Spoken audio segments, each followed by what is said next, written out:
Christmas morning is supposed to smell like cinnamon, fresh coffee, and hope. For me, it smelled like cold air and heartbreak. The moment my father pointed at the front door and said, "Get out, you're no longer my daughter," something inside me shattered. I stood there holding the small gift I had spent weeks saving for, a simple leather wallet with his initials pressed into the corner. I never got the chance to give it to him. My name is Emily, and until that Christmas morning, I believed family could survive anything. I was wrong. It all started 6 months earlier, after my mother passed away from a long illness. She had always been the glue holding our family together. After her funeral, the house felt colder every day. My father changed. He stopped laughing. He barely looked at me. Then my older brother Ryan and his wife Melissa moved into our family home to help Dad. At least, that's what they claimed. Slowly, I became the outsider in my own home. Every missing item somehow became my fault. Every disagreement somehow started because of me. Melissa would whisper things to Dad when she thought I couldn't hear. "Emily doesn't appreciate everything you've done. She's only staying because she wants the house. She's been looking through your paperwork." At first, my father defended me, but grief changes people. Little by little, he stopped asking questions and started believing every lie. I tried everything. I cooked dinner, I cleaned the house, I handled Mom's old medical bills so he wouldn't have to. Still, every day he looked at me with more suspicion than love. Then Christmas arrived. I woke up early, hoping maybe this holiday would remind us of who we used to be. Mom always said Christmas was about forgiveness. Instead, it became the day my family abandoned me. Halfway through breakfast, Melissa suddenly gasped. "My jewelry box is gone." Everyone froze. Ryan searched the living room. Dad searched the bedrooms. Then Ryan walked into my room carrying Melissa's jewelry box. I found it. My heart nearly stopped. I didn't put that there. Nobody believed me. Melissa began crying. I knew she hated me. Ryan looked disgusted. Dad didn't even ask for my side. He simply stood up, opened the front door, and pointed outside. "I won't have a thief under my roof." I begged him to listen. I cried. I promised I was innocent, but he had already made up his mind. Within 10 minutes, I was standing on the snowy sidewalk with one suitcase, $53 in my pocket, and nowhere to go. As the front door closed behind me, I realized something. They hadn't just thrown me out of the house. They had erased me from their family. But what I didn't know that freezing Christmas morning was that everything was about to change. The first 3 days were the hardest of my life. A college friend named Sarah let me sleep on her couch after seeing my post, asking if anyone knew of a cheap room to rent.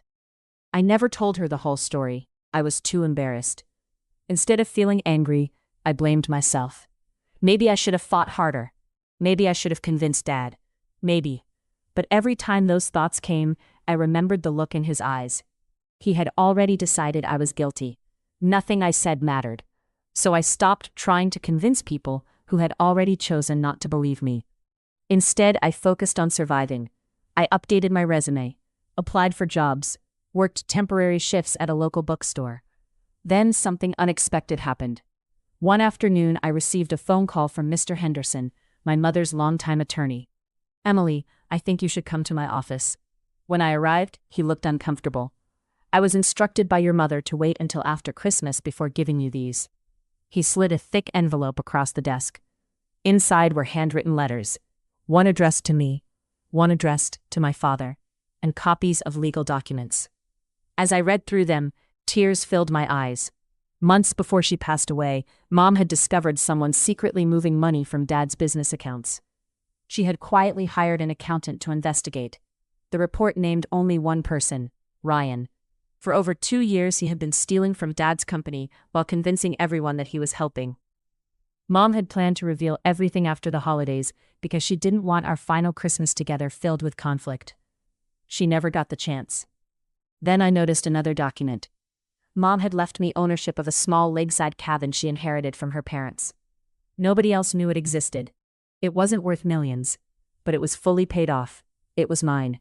For the first time since Christmas, I felt something I hadn't felt in weeks. Hope. I moved into the cabin. It needed repairs, but it was peaceful. I found a better job with a publishing company that appreciated my work. For the first time in years, I was making decisions without fear.